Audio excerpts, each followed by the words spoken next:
saya yang bertanya terus kan mewakili apa yang saya tahu atau apa yang saya ingin tanyakan. Tapi kita juga harus menghargai teman-teman yang juga hadir di sini yang ingin bertanya.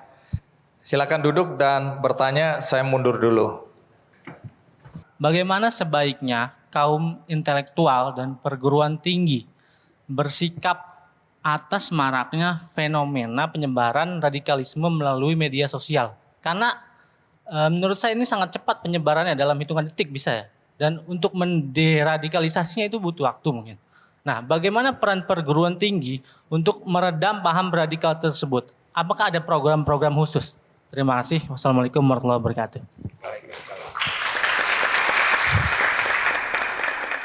Kita jangan buru-buru kepada media massa viral itu bahwa ini dimotivasi agama. Salah satunya sebenarnya itu motivasi bisnis, dan yang paling laku itu adalah isu-isu sensitif, ada pornografi dan agama. Oleh karena itu kalau ingin cari banyak follower buat yang sensitif, salah satunya adalah radikalisme agama.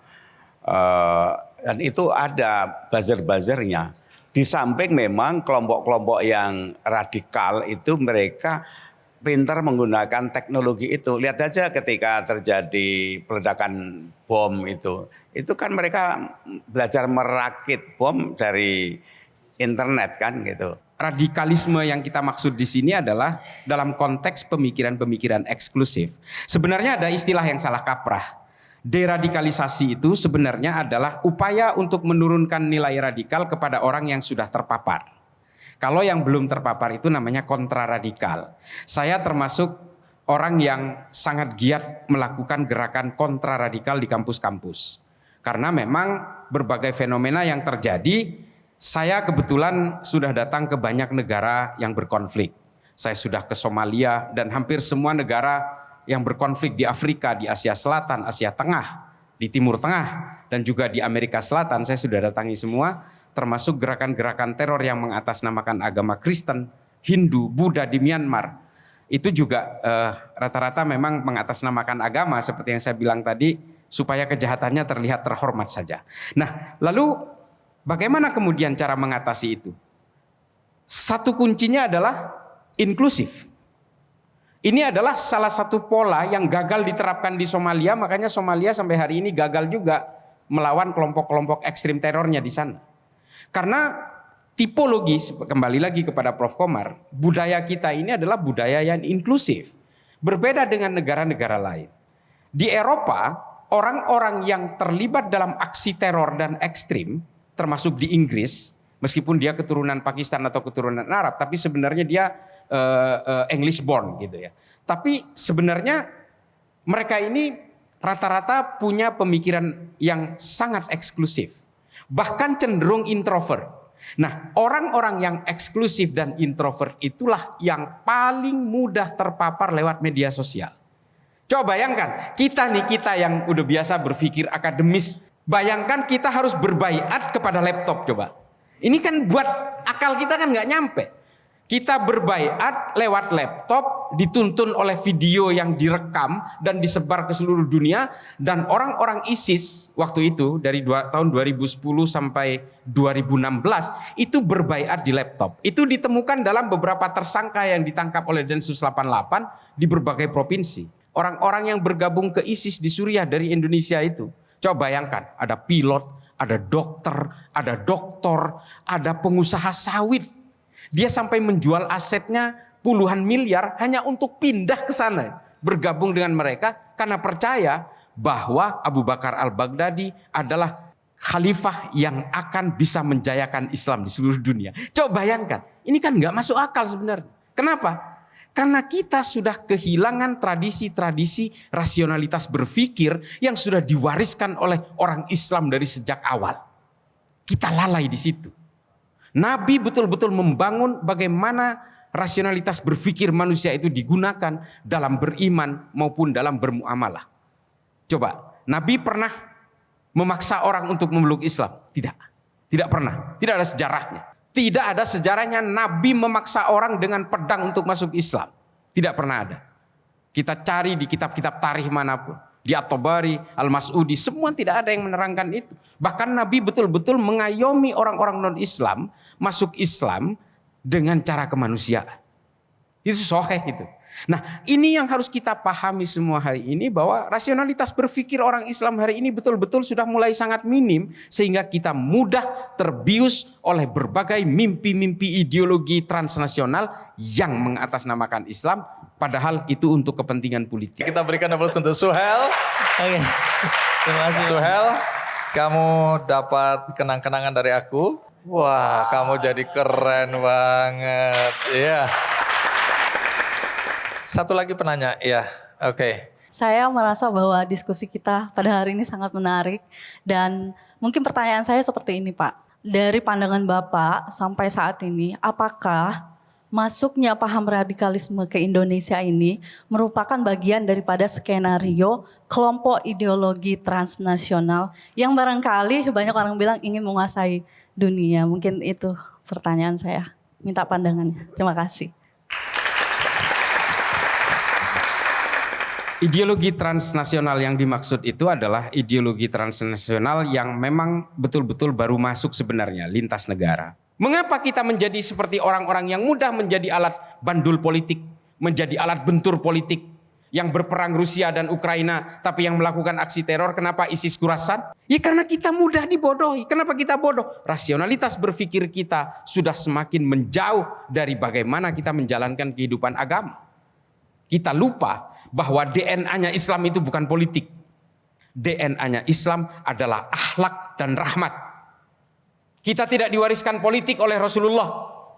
Bahkan Rasulullah meninggal pun, wafat pun tidak meninggalkan nama suksesornya. Sampai Rasulullah wafat, penggantinya tidak disebutkan. Ini artinya apa? Rasulullah tidak ingin mewariskan kekuasaan politik. Rasulullah ingin mewariskan akhlak, rahmat, dan di tengah-tengahnya kemanusiaan, kedamaian, ilmu pengetahuan. Saya tambahkan ya, ketika komunisme telah bubar gitu, Barat belum musuh, diciptakanlah ideologi apa? Islam radikal. Jadi radikal Islam itu sebagian memang rekayasa Barat sebagai musuh. Tanpa musuh kemudian nggak ada alasan untuk intervensi, untuk macam-macam ke dunia Arab itu. Sehingga kita memang satu sisi ada semangat akar-akar pada teologi, tapi sisi lain itu produk dari rekayasa politik. Nah di Indonesia ini ideologinya lemah karena nggak punya musuh. Tetangga kita itu terlalu cantik-cantik, nice. We have nice neighbor. Brunei, bahkan Brunei itu sekarang menggunakan bahasa Indonesia, bahasa resminya. Takut sama Indonesia. Malaysia takut. Australia juga takut. Kecuali kita jadi pemain global. Kayak Korea Selatan itu saingannya adalah Cina, Jepang. Dia sebagai pemainannya bisnis dalam tingkat global. Jadi ada ideologi, ada pesaing, ada kompetitor. Kita nggak punya, akhirnya kawan sendiri ya kompetitor gitu. Itu Mas Adi. Baik, terima kasih, kita berikan aplaus. Ya, kamu juga ada pilihan kalau cewek, mau hoodie atau mau Imani? Hoodie. Oke, jadi ini buat kamu, buat kenang-kenangan. Terima kasih. Kalau bicara rasionalitas ya, kampus kan harusnya orang-orangnya lebih rasional ya. Apa yang menyebabkan paham radikal ini bisa tumbuh di kampus? Biasanya memang ada satu objek yang menjadi perlawanan karena mereka tidak bisa menerima. Seperti ketika dulu terjadi agresi ke Vietnam, itu Berkeley, itu kan kampusnya ini itu pusat perlawanan kan gitu. Jadi ada ketidakadilan, ada kezaliman. Radikalisme yang datang ke sini itu kan sebagian akarnya dalam negeri dan itu sudah berkurang. Yang kedua imported, pengaruh dari luar. Ini kan belakangan aja kan. Baru berapa tahun terakhir radikalisme datang dari luar itu. Sebelumnya kan tidak ada. Baik, kalau menurut Anda? Sebenarnya ada fenomena yang agak aneh di sini ya. Kalau kita lihat hampir semua anggota teroris, anggota organisasi teror yang ditangkap oleh Polri di kampus-kampus itu rata-rata adalah mahasiswa eksakta. Mahasiswa eksakta itu memang sudah terbiasa menjalani satu kehidupan ilmu pengetahuan yang tidak memiliki alternatif lain. Jadi dia betul-betul eksak.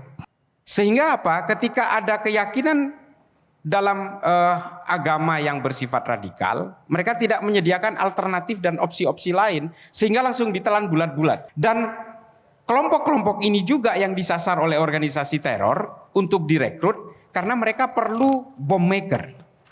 Mereka perlu perencana taktis untuk satu amaliyah misalnya.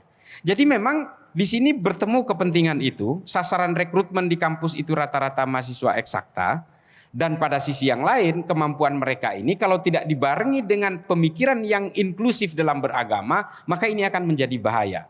So, the most important thing is, ini semua adalah persoalan politik, bukan agama. Kalau memang urusan agama, seharusnya tidak ada lagi perang lagi di Afghanistan sesama orang Islam. Karena toh yang berkuasa sudah Islam. Tapi apakah kemudian mereka aman-aman saja? Tidak tuh. Masih perang, ISIS Khorasan dengan kelompok Northern Alliance dengan kelompok Taliban di dalam Imarat Afghanistan. Masih. Kenapa? Karena ini memang basisnya politik yang membajak jubah-jubah agama dan membajak jubah-jubah kesalehan hanya untuk kepentingan kekuasaan. Saya nambahkan dikit Mas Andi. Mengapa para kiai, alumni pesantren, lingkungan mahasiswa UIN itu tidak mudah diprovokasi dengan ayat? Kok yang sebagian mahasiswa umum itu, kau kasih ayat itu kan langsung kaget, tercakres. Nah kawan-kawan dari alumni pesantren itu tafsirannya itu mazhab siapa? Sebab ayat itu bisa multitafsir. Makanya ada alternatif. Nah umat Islam kalau ingin melawan sains, kuasai dulu sains. Kalau dia nggak menguasai sains, dia nggak bisa menaklukkan sains. Hanya anti, padahal tidak mungkin hidup ini tanpa sains dan teknologi.